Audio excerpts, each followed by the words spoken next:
جس مجلس میں ذکر خدا سنو وہاں بیٹھ جاؤ، شاید کہ اس رحمت میں تجھ کو بھی حصہ مل جائے، اور جس مجلس میں تو غفلت دیکھے اس سے دور بھاگ، ایسا نہ ہو کہ تو بھی گرفتار عقوبت ہو جائے۔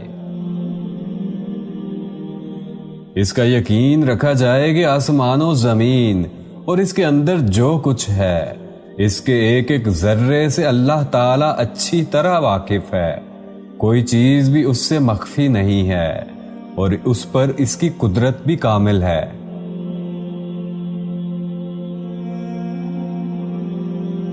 اللہ تعالیٰ پوری کائنات کا خالق و مالک و رازق ہے، اور اس کے ساتھ کسی غیر اللہ کو شریک عبادت نہ کرنا۔ اس دنیا میں اس سے بڑا ظلم نہیں ہو سکتا کہ اللہ تعالیٰ کی کسی مخلوق کو اس کے برابر ٹھہرایا جائے۔ اپنے ساتھ دوسروں کی اصلاح کی کوشش کرنا ایسا عمل ہے کہ اس کی پابندی میں خاصی مشقت برداشت کرنی پڑتی ہے، اس پر ثابت قدم رہنا آسان نہیں ہے۔ دین پر چلنے اور اس کو دوسروں تک پہنچانے میں جو مشکلات سامنے آئے ان پر صبر کرو۔ موت کے متعلق تجھے معلوم نہیں کہ کب آئے گی، تو اس سے پہلے کہ وہ اچانک تجھ کو آ دبوچے تو اس کی تیاری کر لے۔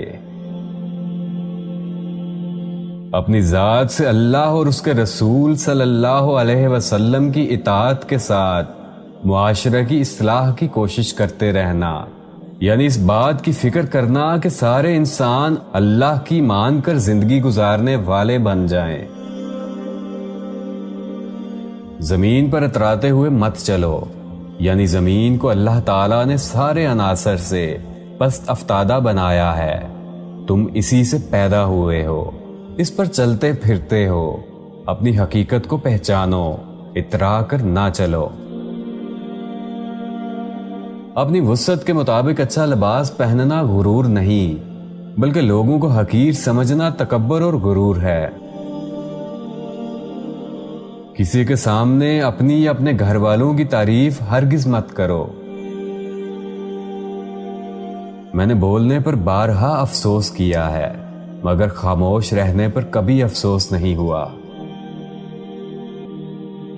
صرف یہ 3 عادتیں سیکھ لو، ہمیشہ سردار بنے رہو گے۔ اول، ہمیشہ اچھے اخلاق سے پیش آؤ۔ دوم، لوگوں کی حرمت کا لحاظ رکھو۔ سوم، اپنی جہالت کو لوگوں پر ظاہر مت کرو۔ جو شخص کسی ایسے آدمی سے گفتگو کرے جو اس کی بات سننا ہی ناپسند کرتا ہو، تو اس شخص کی مثال اس انسان کی مانند ہے جو اہل قبور کو کھانا پیش کرے۔ بات سننے والوں کی سمجھ کے مطابق کرو،